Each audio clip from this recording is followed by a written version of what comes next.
भारतीय जनता पार्टीचा सियावर रामचंद्र की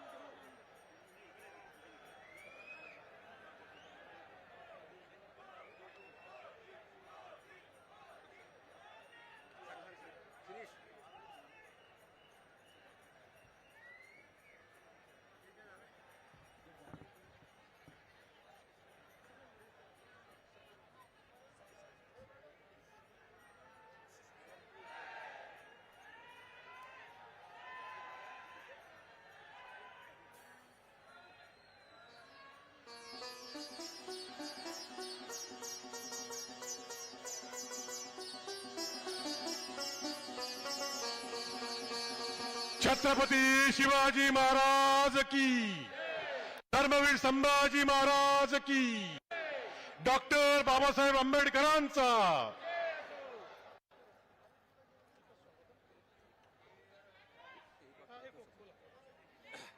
मी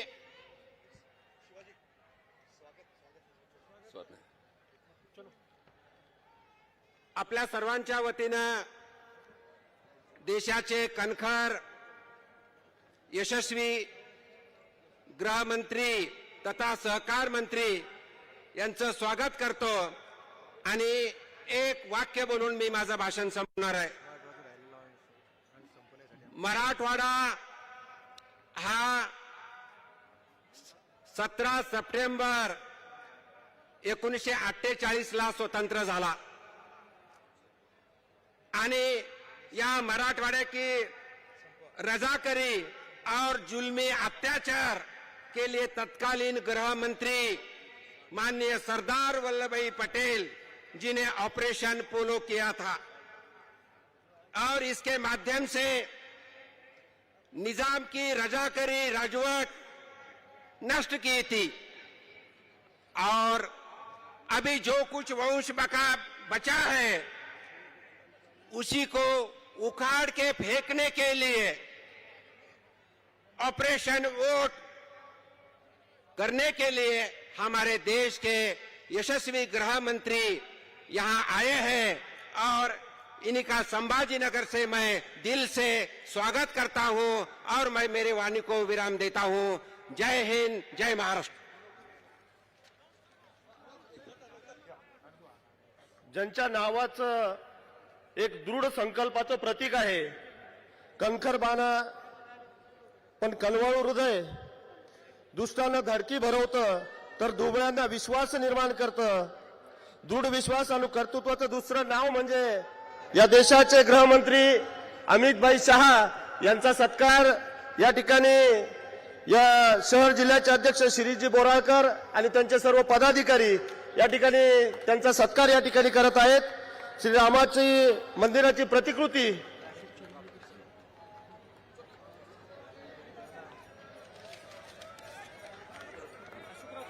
छत्रपती शिवाजी महाराज की।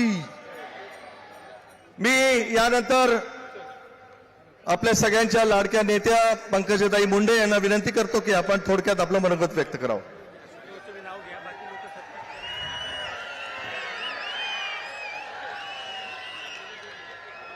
आज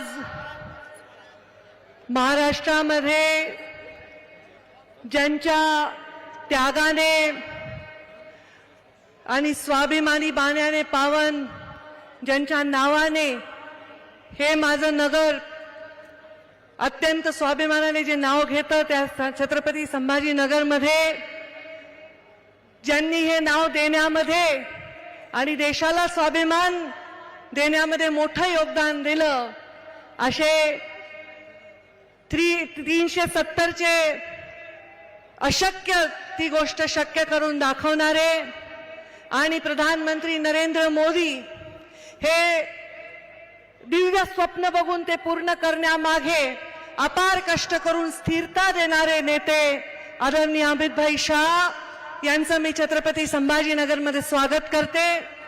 मंचावर त्यांच्या समवेत विराजमान ते देशाचे गृहमंत्री आहेत तर राज्याचे गृहमंत्री देवेंद्रजी फडणवीस, राज्याचे भारतीय जनता पार्टीचे अध्यक्ष चंद्रशेखरजी बावनकुळे, मंचावर विराजमान सर्व मंत्री महोदय, सर्व खासदार, आमदार, पदाधिकारी आणि छत्रपती संभाजीनगर मधील समोर उपस्थित असलेल्या एक क्लस्टर मधील सर्व भारतीय जनता पार्टीचे कार्यकर्तागण, वडीलधारी मंडळी, युवा बांधव आणि माता भगिनींनो, आज अमितभाई शहांचं येथे येणं हे भविष्यामध्ये अजून ताकदीने या मैदानात उतरण्याचं मला वाटतं एक द्योतक आहे असं म्हणायला हरकत नाही. मी फार इथे वेळ घेणार नाही, पण जिंदगी के रंगमंच पर कुछ इस तरह निभाया अपना किरदार, पर्दा गिर चुका है तालियां फिर भी गूंज रही है, असं ज्यांनी काम केलं त्या माझ्या पित्याच्या चरणी नतमस्तक होऊन एवढंच सांगते की या देशाला जेव्हा सगळ्यात जास्त गरज होती गरिबांच्या स्वप्नाला ठिगळं लावण्याची, एका गरिबाला खुल्या आसमानातून स्वतःच्या पक्क्या घरामध्ये पोहोचवण्याची, डोळ्यातलं माता बहिणीचं पाणी हे नळामध्ये आणण्याची, तेव्हा प्रधानमंत्री नरेंद्र मोदी या देशाला लाभलेले आहेत. आणि या सर्व योजना, या योजनांची पूर्ण वाचून ज्यांनी दाखवलं त्या सगळ्या मंत्र्यांनी त्याची पुनरावृत्ती मी करणार नाही. त्या योजनांनी 100 वर्ष आपल्या देशाला येणाऱ्या 2047 मध्ये जेव्हा आपल्याला एक स्वप्न पूर्ण करायचंय, त्याच्याकडे जायचं असेल तर एक महत्वाचा पाया रचायचा आहे.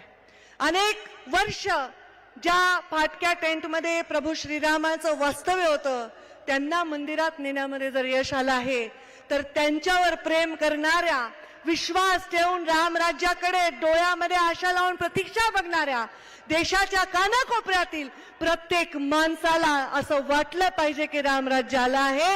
हे दायित्व प्रधानमंत्री नरेंद्र मोदींनी स्वीकारलं. त्यांनी गॅरंटी दिली आहे देशाला की आम्ही तुमचे सर्व स्वप्न पूर्ण करू, तुमच्या अडचणी दूर करू, तुमचे अश्रू पुसू, युवांना रोजगार देऊ, महिलांना सुरक्षा देऊ, देशाला जगामध्ये सन्मान मिळवून देऊ.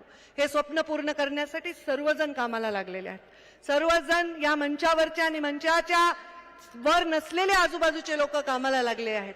एक मोठा यज्ञ इथे सुरू झालेला आहे. या यज्ञामध्ये आपल्या प्रयत्नांची सर्वांनी आहुती द्यायची आहे. अमितभाई शहांच्या समवेत मव म्हणून या कामाला सुरुवात करायची आहे.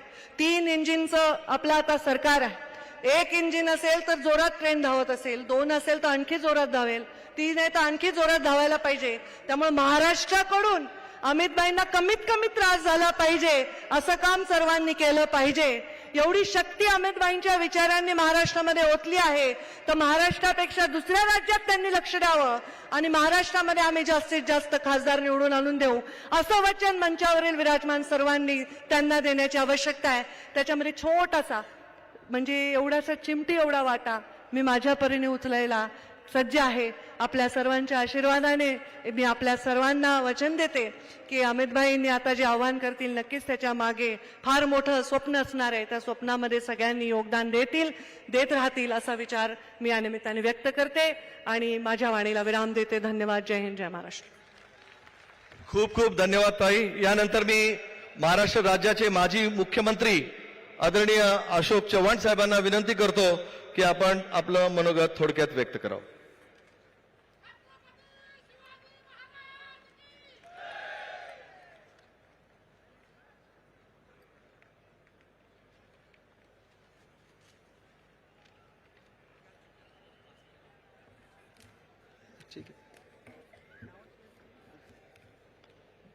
देशाचे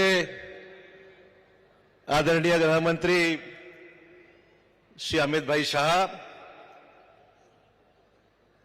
राज्याचे उपमुख्यमंत्री आणि गृहमंत्री देवेंद्र फडणवीसजी, सन्मान्य प्रांताध्यक्ष भाजपाचे श्री बावनकुळेजी, मंचावर उपस्थित असलेले सर्व मान्यवर नेतेगण, आज या संभाजीनगरमध्ये होणाऱ्या विशाल सभेला आलेले सर्व भाजपाचे नेते, कार्यकर्ते, सर्वसामान्य नागरिक, बंधु भगिनी आणि सहकारी मित्रांनो, सर मुझे ये पहला मौका है भाजपा में आने के बाद संबोधित करने के लिए आपने मुझे पहला मौका दिया है, इसका मैं तहे दिल से आपका शुक्रिया अदा करता हूं। आदरणीय देश के यशस्वी प्रधानमंत्री नरेंद्र मोदी जी, अमित भाई शाह साहब, जेपी नड्डा जी, हमारे देवेंद्र फडणवीस जी और बावनकुळे जी, इन सभी लोगों के आशीर्वाद से मुझे आपने इस परिवार में शामिल किया, उसके लिए लाख लाख धन्यवाद आपको यहां पर मैं देता हूं। और आने के बाद 24 घंटे के अंदर ही मुझे राज्यसभा में आपने काम करने का मौका दिया। मैं समझता हूं मेरे पे बहुत बड़ा विश्वास आपने यहां पर व्यक्त किया, जो मुझे यहां पर काम करने के लिए जिम्मेदारी मुझ पर सौंपी है, ऐसे मैं समझता हूं। और मैं आपको आश्वस्त करना चाहूंगा कि आप मराठवाड़े में आप यहां पर आए, चुनाव को सामने रखते हुए हम सबकी जिम्मेदारी है। मैं आपको आश्वस्त करना चाहूंगा कि सिर्फ मराठवाड़ा ही नहीं, पर महाराष्ट्र में जो आपने 400 पार का नारा लगाया है, उसमें बीजेपी और अलायंस महाराष्ट्र में सबसे ज्यादा सीटें लाएगी। मैं ये कह के यहां पर कहना चाहूंगा, ये योगदान हम सबका रहेगा, पर खास करके मुझ पर जो आपने विश्वास व्यक्त किया है, उसकी पूरी जिम्मेदारी आज मैं आपके सामने यहां पर कबूल करता हूं और आश्वस्त करता हूं कि मेरे सब साथी मराठवाड़े के एक जमाने में एक दूसरे के सामने थे, आज हम दूसरे के साथ हैं और साथ मिलकर इस मराठवाड़ा के जरिए हम बता देंगे कि निश्चित तौर पर मोदी साहब का जो नेतृत्व है, उसमें एक निश्चित तौर पर अच्छा काम करने का यह मौका मिला है। हमें प्रधानमंत्री जी का आभार मानना चाहिए, चाहे वो हमारे करार साहब हो, दानवे साहब हो, केंद्र में हमें ऐसा नेतृत्व आपने दिया कि जिसके जरिए केंद्र के 5 साल के अच्छे काम हुए। आदरणीय मोदी जी ने जो नारा लगाया है विकसित भारत का, विकसित भारत, विकसित महाराष्ट्र और विकसित मराठवाड़ा, ये हमारा सबसे पहले एम होगा कि मराठवाड़े के लोगों की जो भूख है, विकास की भूख है, और उस विकास को पाने के लिए एक मजबूत नेतृत्व मोदी साहब के जरिए, आपके जरिए इस देश को मिला है। आणि म्हणून मला पूर्ण खात्री आहे, जो रोड मॅप मोदी साहेबांनी आम्हाला दिलेला आहे, देशामध्ये रेल्वे कनेक्टिव्हिटी चांगली झाली, हायवे झाले, देशामधल्या गरीब शेतकऱ्यांसाठी सन्मानपूर्वक योजना आणण्यात आल्या, सामान्य माणसाला दिला देण्याचं काम झालं, मुंबईचा चेहरा मोहरा गेल्या 5-7 वर्षामध्ये चांगला बदलला गेलेला आहे। हे फार मोठं योगदान जे महाराष्ट्रामध्ये आपण दृश्य पाहतोय, प्रत्यक्ष पाहतोय, नुसती आश्वासनं नाहीत, प्रत्यक्षामध्ये ही सगळी कामं आपण अनुभवतोय, पाहत आहोत। आणि म्हणून या सगळ्या कामामध्ये जे योगदान राहिलंय, केंद्राचं एवढं मोठं समर्थन राहिलेलं आहे आपल्याला, की केंद्र सरकारच्या माध्यमातून गेल्या 10 वर्षामध्ये खूप जबरदस्त काम या देशामध्ये झालं, चेहरा मोहरा बदललाय, तीर्थक्षेत्रांचा विकास मोठा झाला, आपण सर्व अनुभवतोय, हे पाहतोय। आणि म्हणून या सगळ्या योजना येत असताना देशामध्ये भरपूर काम झालं। एम्सची, ऑल इंडिया मेडिकल सायन्सेसची मोठ्या 10 वर्षामध्ये संख्या आपली साधारण 16 वर गेलेली आहे। मेडिकल कॉलेजची संख्या जवळपास 387 वरून 654 वर गेलेली आहे। एमबीबीएसच्या जागा वाढलेल्या आहेत, 1 लाख साधारण जागा एमबीबीएसच्या झालेल्या आहेत, आणि गरीब नागरिकांसाठी 5 लाख रुपयापर्यंत उपचार सुविधा केवळ आणि केवळ मोदी साहेबांच्यामुळे प्रधानमंत्री जन आरोग्य योजना आज देशात सर्वत्र लागू झालेली आहे। त्यामुळे विकासावर प्रत्येक क्षेत्रामध्ये राष्ट्रीय पातळीवर, आंतरराष्ट्रीय पातळीवर भरपूर कामं या देशामध्ये निश्चित चांगल्या पद्धतीने या ठिकाणी सुरू झालेली आहेत। मी दुसऱ्या पक्षात असताना सुद्धा मी कधी टीका टिप्पणी मोदी साहेबांवर व्यक्तिशः यासाठी केली नाही, ते चांगलं चाललंय तर चांगलंच बनलं पाहिजे हे मी या ठिकाणी कबूल केलो। या ठिकाणी दानवे साहेबांचं काम असेल, वंदे भारत एक्सप्रेस ही मराठवाड्यात आणण्याचं काम जर कोणी केलं असेल तर आमच्या दानवे साहेबांनी खूप योगदान दिलं। या ठिकाणी कराड साहेबांनी मोठं काम या ठिकाणी मराठवाड्यात केलं। हे योगदान साधं सुद्धा योगदान नाहीये, संधी मिळाली, संधीचं सोनं केलं आणि मराठवाड्याला न्याय द्यायचं काम केलं। अनेक प्रश्न आहेत, सर्वांचा वापर मी या ठिकाणी करणार नाही, परंतु मराठवाडा कृषी प्रधान क्षेत्र आहे, या भागात अनेक समस्या अजूनही आहेत, ते पूर्ण आपल्याला करायच्या आहेत। मला या ठिकाणी मुख्यमंत्री शिंदे साहेबांचं देवेंद्रजींचं आभार मानले पाहिजेत की मराठा समाजाला 10% आरक्षण कायद्याने दिलं, हे मला मुद्दाम या ठिकाणी नमूद केलं पाहिजे. आणि ज्याच्यामुळे निश्चितच फार वर्षापासून हा प्रश्न अडकला होता, तो मार्गी लागला. सगळ्या सोयऱ्यांचा विषय सुद्धा कायदेशीर प्रक्रिया पूर्ण करून तोही मार्गी लागणार आहे, यावर शंका आम्हाला नाहीये. आणि म्हणून निश्चित जे चांगलं चाललंय त्याची या ठिकाणी आव्हान नक्की मानले पाहिजेत. मात्र मी जास्त वेळ या ठिकाणी घेणार नाहीये, परंतु विकसित भारताच्या स्वप्नपूर्तीसाठी अब की बार 400 पार, अब की बार. तर मित्र, अधिक वेळ मी न घेता, वेळेची कमतरता असल्यामुळे अधिक वेळ मी घेत नाही. या ठिकाणी शाह साहेबांचं मनपूर्वक या ठिकाणी स्वागत करतो आणि आपल्या सर्व आश्वस्त करतो, मिळून काम करूया आणि मराठवाड्यात दाखवून देऊया की सर्वच्या सर्व जागा आपल्या युतीच्या आपण निवडून देऊ. जय हिंद, जय महाराष्ट्र. धन्यवाद. यानंतर आपले लोकप्रिय केंद्रीय मंत्री आदरणीय रावसाहेब दानवे पाटील यांना विनंती करतो की आपण आपलं मनोगत.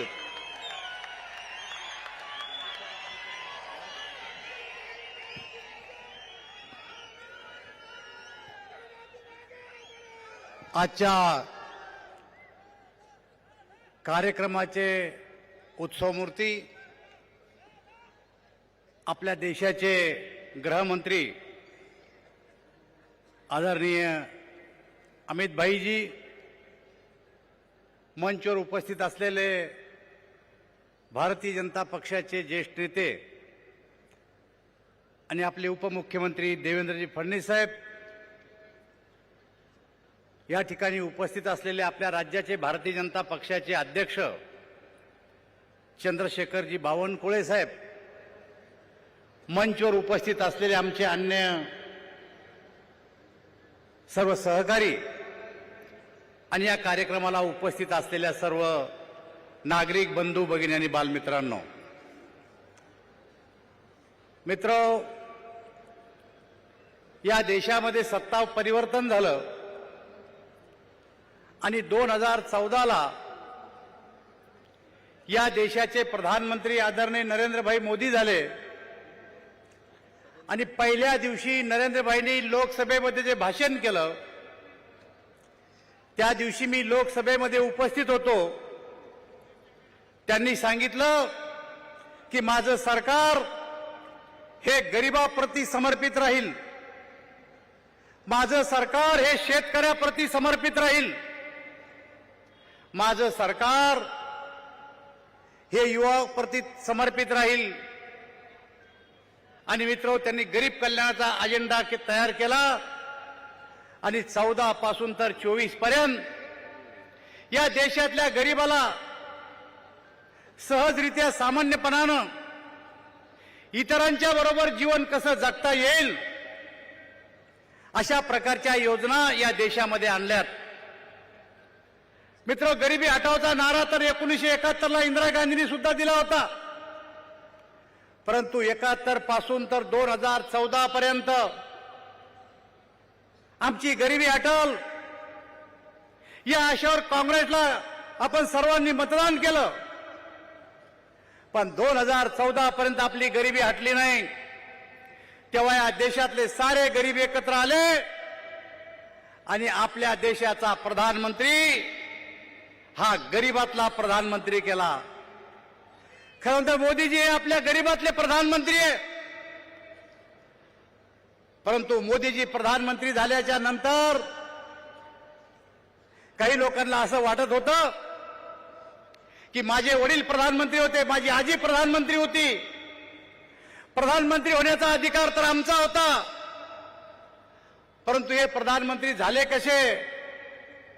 आणि म्हणून 2014 पासून तर आतापर्यंत मोदीजीच्या विरोधात सगळ्यांना एकत्र करून मोदीजीचा नारा, मोदीजीचा हटावचा नारा या सगळ्या लोकांनी द्यायला सुरुवात केली.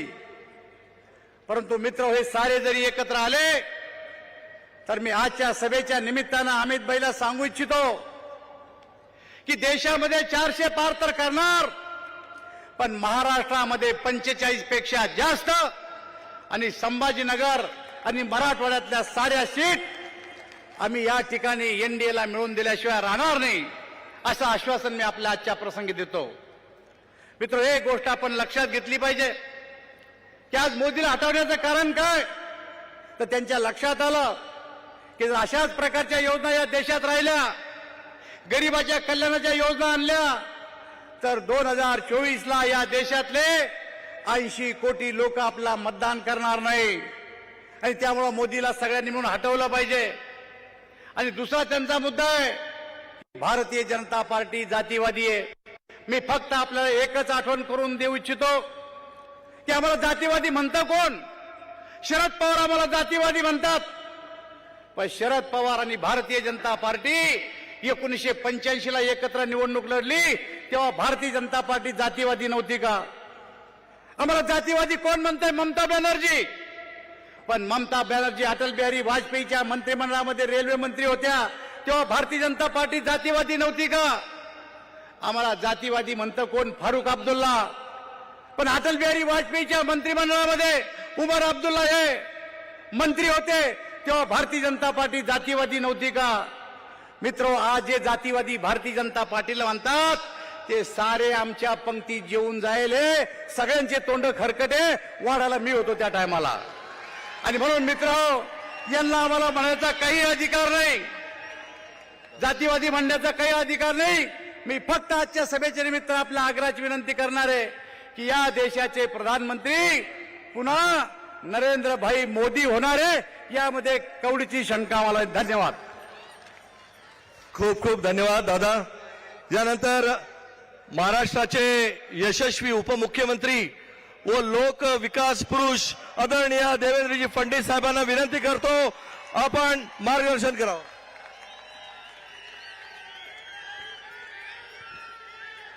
भारत माता की, छत्रपती शिवाजी महाराज की, धर्मवीर छत्रपती संभाजी महाराज की. जय भवानी, जय भवानी, जय श्रीराम. हिंदवी स्वराज्याचे सरसंस्थापक छत्रपती शिवरायांना मानाचा मुजरा करतो. भारतीय राज्य घटनेचे शिल्पकार भारतरत्न डॉक्टर बाबासाहेब आंबेडकर यांना मानवंदना अर्पित करतो. आजच्या या भव्य सभेमध्ये मंचावर उपस्थित असलेले, ज्यांना ऐकण्याकरता आपण सगळे लोक या ठिकाणी आलेलो आहोत, ते भारताचे यशस्वी गृहमंत्री आणि खऱ्या अर्थानं ज्यांनी भारतीय जनता पक्षाला विश्वातील सर्वात मोठा पक्ष म्हणून स्थान मिळवून दिलं, ते भाजपचे मास्टर स्ट्रॅटेजिस्ट आणि लोहपुरुष असलेले माननीय अमितभाई शहा, आपले अध्यक्ष चंद्रशेखरजी बावनकुळे, रावसाहेब पाटील दानवे, डॉक्टर भागवत कराड, पंकजाताई मुंडे, विजयाताई रहाटकर, अतुलजी सावे, हरिभाऊ नाना बागडे, माजी मुख्यमंत्री अशोकराव चव्हाण, सुजयजी विखे, प्रदीपजी जयस्वाल, अजितजी गोपचेडे, मोनिकाताई राजळे, संतोषजी दानवे, रामभाऊ कदम, प्रशांत बम, नारायण कुचे, मंचावरील सर्व मान्यवर आणि उपस्थित सर्व भगिनी आणि बंधूंनो, आज अमितभाईंचं स्वागत करताना मला विशेष आनंद याकरता होतोय की या नगरीला संभाजीनगर असं नाव दिलं पाहिजे. पहिल्यांदा हिंदू हृदय सम्राट शिवसेना प्रमुख बाळासाहेब ठाकरेंनी ही घोषणा केली की हे संभाजीनगर असेल.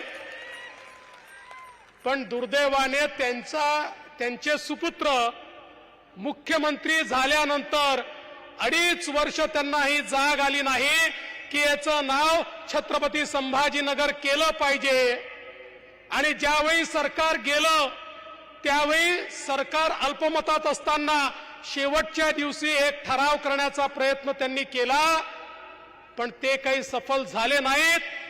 पण नवीन सरकार शिंदेजींच्या नेतृत्वात आल्यावर आम्ही सगळ्यात पहिलं काम काही केलं असेल तर औरंगाबादचं नाव बदलून छत्रपती संभाजीनगर केलं. आणि हिंदू हृदय सम्राट बाळासाहेब ठाकरेंचं स्वप्न पूर्ण करण्याकरता तो प्रस्ताव केंद्र सरकारकडे पाठवला आणि माननीय मोदीजींच्या नेतृत्वात त्या प्रस्तावाला अमितभाई शहा यांनी मान्यता दिली. त्यांच्या सहीने हे छत्रपती संभाजीनगर झालं आणि म्हणून मी त्यांचे अतिशय मनापासून आभार मानतो. बंधू भगिनींनो, मी जास्त वेळ बोलणार नाही. आपल्याला अमित भाईंना ऐकायचंय. मी केवळ एवढीच विनंती करण्याकरता आलो आहे. इतिहासामध्ये जेव्हा जेव्हा आमच्यामध्ये दुफळी आली त्यावेळी आम्ही गुलामगिरीमध्ये गेलो. हे इतिहासात आपण बघितलंय. मागच्या लोकसभेच्या निवडणुकीमध्ये आपण सगळ्यांनी बघितलं की जर चुकीच्या पद्धतीनं मतदान केलं तर या ठिकाणी काय होतं. आपल्याला जो खासदार निवडून आला, माझा तुम्हाला सवाल आहे, संभाजीनगरच्या खासदाराने त्या ठिकाणी 370 करता हात वर केला होता का? केला होता का? संभाजीनगरच्या खासदाराने राम मंदिराला समर्थन दिलं होतं का? संभाजीनगरच्या खासदाराने मोदीजींच्या कार्यक्रमांना हात वर करून समर्थन दिलं होतं का? आपण चूक केली तर संभाजीनगरचं नाव या ठिकाणी 370 ला विरोध करणाऱ्यांच्या यादीत खासदारांनी जाऊन बसवलं. पण आता तर अशी परिस्थिती आहे, जे आपले होते, ज्यांना आम्ही आपलं म्हणत होतो, ते देखील आता त्यांच्याच रांगेत जाऊन बसले. जे 370 ला विरोध करत होते, जे राम मंदिराला विरोध करत होते, त्यांच्याच रांगेत जाऊन बसले आहेत. आणि म्हणून संभाजीनगरकरांना माझी एवढीच विनंती आहे, आता मोदीजींना 400 जागा तर द्यायच्याच आहेत, पण तुम्हाला माझा सवाल आहे, या 400 जागांमध्ये या ठिकाणी संभाजीनगरचा खासदार मोदी साहेबांसोबत असणार आहे का? हा माझा तुम्हाला सवाल आहे. असणार आहे का? असणार आहे का? हा, मग मी तुम्हाला एवढंच या ठिकाणी सांगतो, यावेळी चूक करू नका. काही लोक थेट विरोधात येतील, काही बहरूपीय देखील या ठिकाणी येतील, काही बहरूपीय देखील तयार झाले आहेत. हे बहरूपीय इकडे हिंदुत्वाचं नाव सांगतात आणि तिकडे कॅलेंडर छापतात आणि कॅलेंडरमध्ये जनाब बाळासाहेब ठाकरे लिहितात. असे बहरूपीय देखील या ठिकाणी मैदानात येण्याची शक्यता आहे. पण एक गोष्ट लक्षात ठेवा, या ठिकाणी खऱ्या अर्थानं आमची संस्कृती, आमचा सन्मान, आमचा देव, देश, धर्म याकरता ज्या प्रकारे छत्रपती शिवाजी महाराज लढले, आज त्यांच्याच पावलावर पाऊल ठेवून त्यांच्याचकडनं प्रेरणा घेऊन मोदीजी लढतायत. आणि म्हणून मोदीजींना पाठिंबा देण्याकरता संपूर्ण संभाजीनगर हे आपल्या महायुतीच्या एनडीएच्या पाठीशी उभं करा, एवढीच आपल्याला विनंती करतो आणि माझं बोलणं संपवतो. जय हिंद, जय महाराष्ट्र. खूप खूप धन्यवाद साहेब.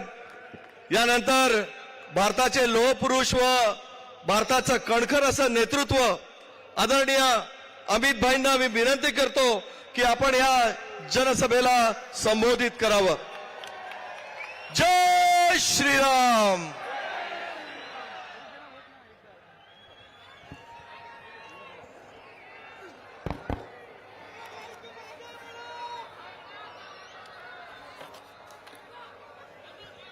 मेरे साथ बोलिए, भारत माता की. क्यों भाई, संभाजीनगर वालों की आवाज को क्या हो गया है? 400 पार का बहुमत लाना है या नहीं लाना है? जोर से बोलो, लाना है या नहीं लाना है? मोदी जी को तीसरी बार प्रधानमंत्री बनाना है या नहीं बनाना है? तो ऐसी आवाज नहीं चलेगी. संभाजीनगर से मजलिस को उखाड़कर फेंकने का संकल्प लीजिए. दोनों हाथ उठाइए. मोदी जी को फिर से प्रधानमंत्री बनाने के संकल्प की मुट्ठी बींचे और प्रचंड आवाज से बोलिए, भारत माता की, भारत माता की. जय जय जय जय जय शिवाजी. जय जय जय जय जय भवानी. मेरे साथ बोलिए, धर्मवीर छत्रपति संभाजी महाराज की. आज मेरे साथ मंच पर उपस्थित श्रीमान देवेंद्र फडणवीस जी, हमारे प्रदेश अध्यक्ष श्रीमान बावनकुले जी, मेरे मित्र और केंद्रीय मंत्री श्रीमान राव साहेब दानवे जी, पंकजाताई मुंडे जी, श्रीमान अशोक राव चौहान जी, श्री भगवत करार जी, श्री अतुल सावे जी, बहन विजयाताई राहतकर जी, श्री प्रताप राव चिखलीकर जी, श्री सुजय विखे पाटिल जी, श्री अजीत गोपछड़े जी, और आज संभाजी नगर में इतनी बड़ी संख्या में आए हुए प्यारे भाइयों, बहनों, माताओं और मेरे जिगर के टुकड़े जैसे युवा मित्रों, आप सभी को नमस्कार। मित्रों, आज मैं इस महाराष्ट्र की पावन भूमि पर कल रात से हूं, संभाजी नगर में कल रात से हूं। सबसे पहले मैं इस भूमि पर आकर जिन्होंने देश को स्वतंत्रता का मंत्र दिया, वो हिंदवी स्वराज के स्थापक छत्रपति शिवाजी महाराज को प्रणाम कर कर मेरी बात की शुरुआत करता हूं। मैं जब यहां आया हूं तब जिनका पूरा जीवन सालों तक इतिहास को बलिदान और स्वतंत्रता की भूख की याद दिलाता है, वो धर्मवीर संभाजी महाराज को भी प्रणाम कर कर मेरी बात की शुरुआत कर। यही भूमि है, यही मराठावाड़ की भूमि है, जहां संत एकनाथ जी ने, संत ज्ञानेश्वर जी ने, जनार्दन स्वामी ने, सिखों के गुरु गोविंद सिंह जी ने भी यहां अध्यात्म और भक्ति का रास्ता प्रशस्त किया। ये भूमि को मैं प्रणाम करता हूं। मित्रों, मराठावाड़ के मुक्ति संग्राम के लिए गोविंद भाई श्रॉफ और स्वामी रामतीर्थ, जिन्होंने निजाम के खिलाफ आवाज बुलंद की, ऐसे हुतात्माओं को भी मैं प्रणाम कर कर मेरी बात की शुरुआत करना चाहता हूं। काफी समय से आप बैठे हैं, हम लोगों को आते आते देर हो गई, मैं ज्यादा लंबी बात करना नहीं चाहता। मित्रों, आने वाले दिनों में देश चुनाव में जा रहा है। हमारा ये महान लोकतंत्र फिर एक बार 5 साल तक इस देश की सरकार किसके हाथ में होगी, ये तय करने वाला है। भाइयों और बहनों, दो गुट खड़े हैं। एक मोदी जी के नेतृत्व में, भारतीय जनता पार्टी के नेतृत्व में एनडीए का गठबंधन है, और दूसरी ओर राहुल बाबा के नेतृत्व में इंडी अलायंस घमंडिया गठबंधन है। ये दोनों कौन है? एक और नरेंद्र मोदी जी है, जो देशभक्तों की टोली भारतीय जनता पार्टी के नेता है, और 10 वर्ष में भारत के अंदर आमूलचूर परिवर्तन लाने का प्रयास किया, और जिनका लक्ष्य है 2047 में भारत माता को विश्व गुरु के स्थान पर बिठाने का लक्ष्य है।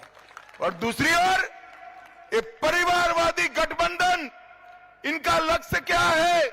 सोनिया जी का लक्ष्य है राहुल बाबा को प्रधानमंत्री बनाना, शरद पवार जी का लक्ष्य है इनकी बेटी को मुख्यमंत्री बनाना, उद्धव जी का लक्ष्य है बेटे को मुख्यमंत्री बनाना, ममता जी का लक्ष्य है भतीजे को मुख्यमंत्री बनाना, स्टालिन साहब का लक्ष्य है बेटे को मुख्यमंत्री बनाना।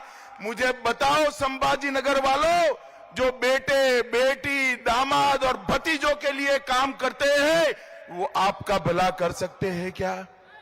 जोर से बोलिए, कर सकते हैं क्या? भारत का भला कर सकते हैं क्या? भारत को सुरक्षित कर सकते हैं क्या? विकसित भारत बना सकते हैं क्या? ये सारा काम केवल और केवल नरेंद्र मोदी के नेतृत्व में भारतीय जनता पार्टी कर सकती है। ये महाराष्ट्र की जनता ने 2 बार हम आए, 14 में आए, 19 में आए, आपके सामने हमने झोली फैलाया, दोनों बार 50% वोट दिया और 41 से ज्यादा सीटें देने का काम महाराष्ट्र की जनता ने किया। मैं महाराष्ट्र की जनता का हृदय से बहुत बहुत धन्यवाद करना चाहता हूं। परंतु मित्रों, आज मैं संभाजी नगर आया हूं। संभाजी नगर ने एक कसक छोड़ दी थी। देश के पहले गृह मंत्री लौह पुरुष भारत रत्न सरदार पटेल ने ये मराठा वाड़ को निजाम के कुशासन से मुक्त किया था और मजलिस को यहां से हटाने का काम किया था। हमारी छोटी सी गलती, छोटी सी आलस, और आज फिर से मजलिस बैठी है। संभाजी नगर वालों को एक कबूल है क्या? जरा जोर से बोलिए, आप सहमत हो क्या?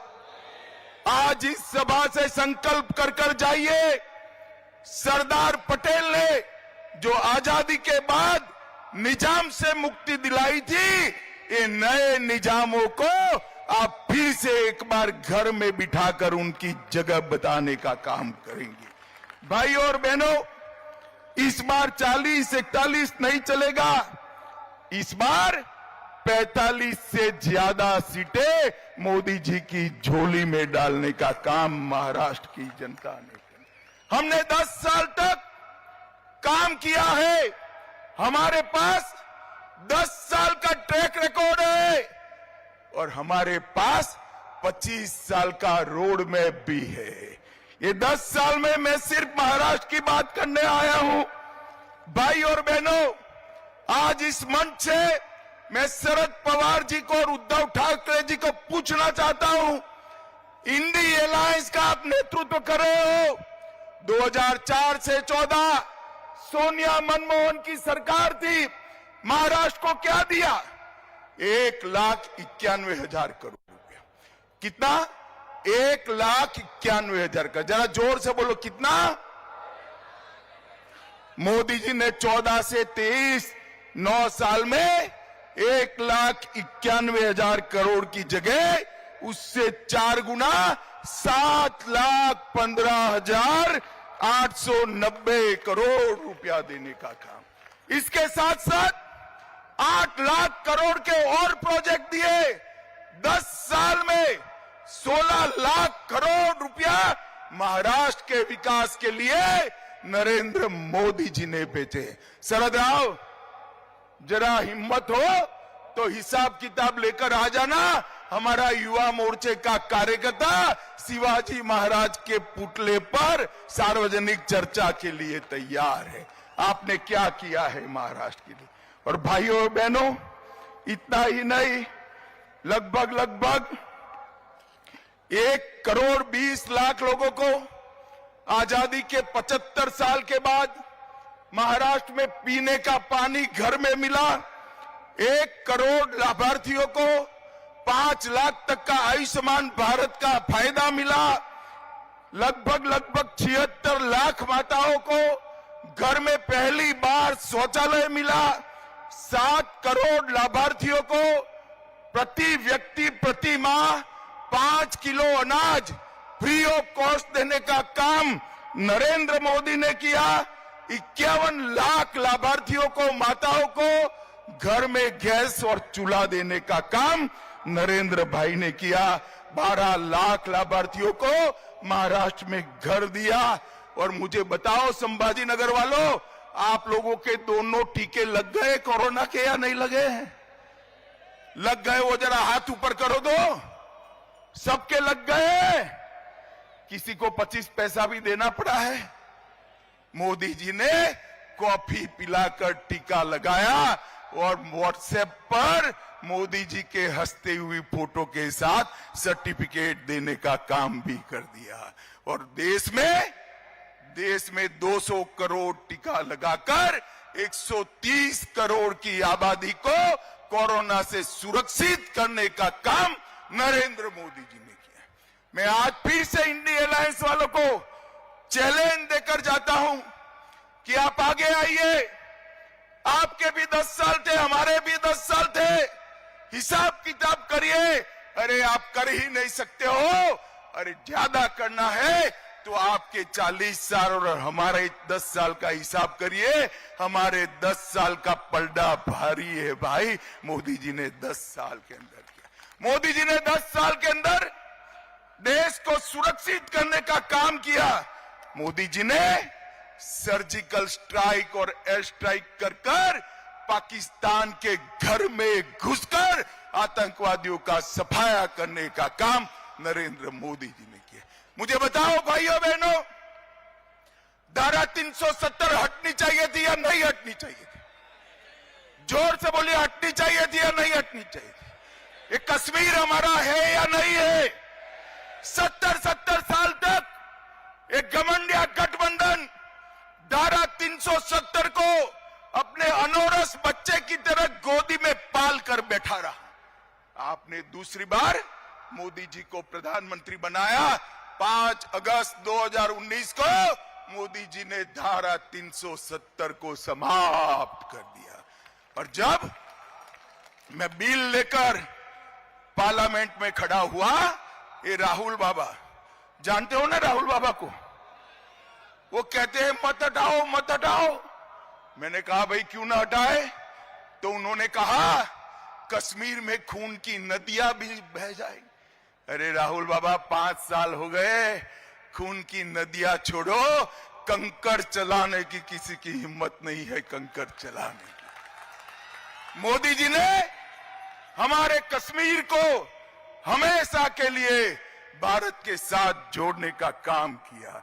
मोदी जी ने 550 साल से करोड़ों देशभक्त, करोड़ों राम भक्त, दुनिया भर में फैले हुए सभी लोग चाहते थे कि अयोध्या में राम मंदिर बने।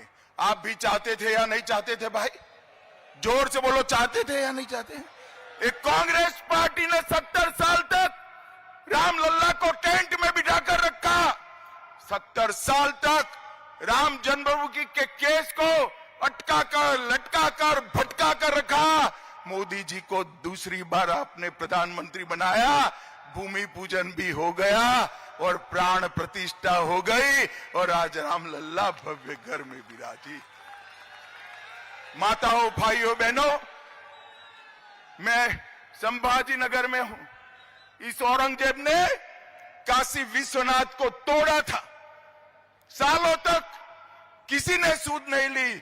मोदी जी ने भव्य काशी विश्वनाथ का कॉरिडोर बनाकर इतने सालों से हुआ अपमान का बदला लेने का काम देश के नेता नरेंद्र मोदी जी ने किया।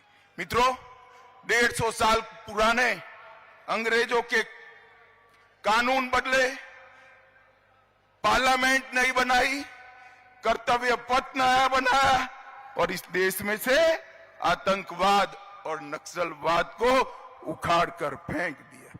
भाइयों और बहनों, मैं आज आपको पूछने आया हूं, बाला साहब ठाकरे को सिर्फ आप नहीं, मैं नहीं, देश भर की जनता पलकों पर बिठाती है। इनके सिद्धांतों के कारण पलकों पर बिठाती।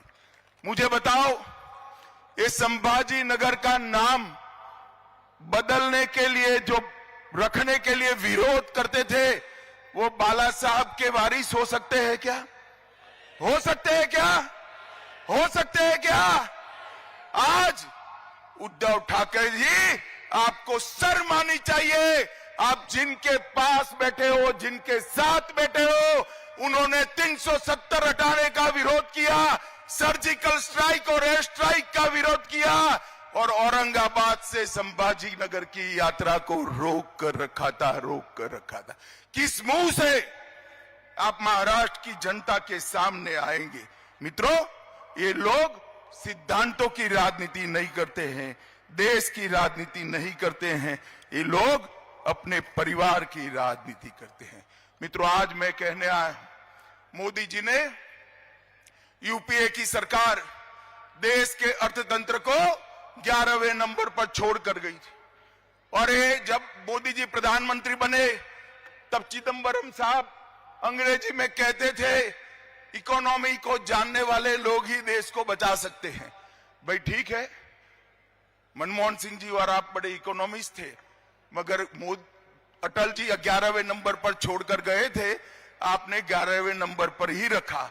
मोदी जी ने 10 साल में कोरोना के बावजूद 11वें नंबर पर से 5वें नंबर पर लाने का काम नरेंद्र मोदी जी। और संभाजी नगर वालों, मेरी बात सुन लो, ये मोदी गारंटी है, तीसरी बार मोदी जी को प्रधानमंत्री बनाओ, 5वें नंबर से देश का अर्थतंत्र दुनिया में तीसरे नंबर पर पहुंचने का काम नरेंद्र मोदी जी। नरेंद्र मोदी जी ने देश को दुनिया में गौरव दिला है। जो लोग विदेश में जाते हैं उनको मालूम है भारत के पासपोर्ट का सम्मान कितना हुआ है, भारत का सम्मान कितना हुआ है। नरेंद्र मोदी विश्व के एकमात्र नेता है जिनको दुनिया के 14 से ज्यादा देशों ने अपना सर्वोच्च पुरस्कार, भारत रत्न जैसा पुरस्कार मोदी जी को देने का काम किया है। और मित्रों, ये मोदी जी का सम्मान नहीं, भारतीय जनता पार्टी का सम्मान नहीं है, ये सम्मान देश के 130 करोड़ की जनता का और मेरे संभाजी नगर के भाइयों और बहनों का सम्मान है। और मित्रों, पूरी दुनिया में मोदी जी जाते हैं, पूरी दुनिया में कोई भी भाषण उठा कर दे, मोदी जी देश की राष्ट्रभाषा हिंदी में बोलते हैं, भारतीय भाषा में बोलते हैं, भारत का सम्मान बढ़ाते हैं। मोदी जी ने दुनिया में भारत का सम्मान बढ़ाने का काम किया है। और कांग्रेस ने क्या किया?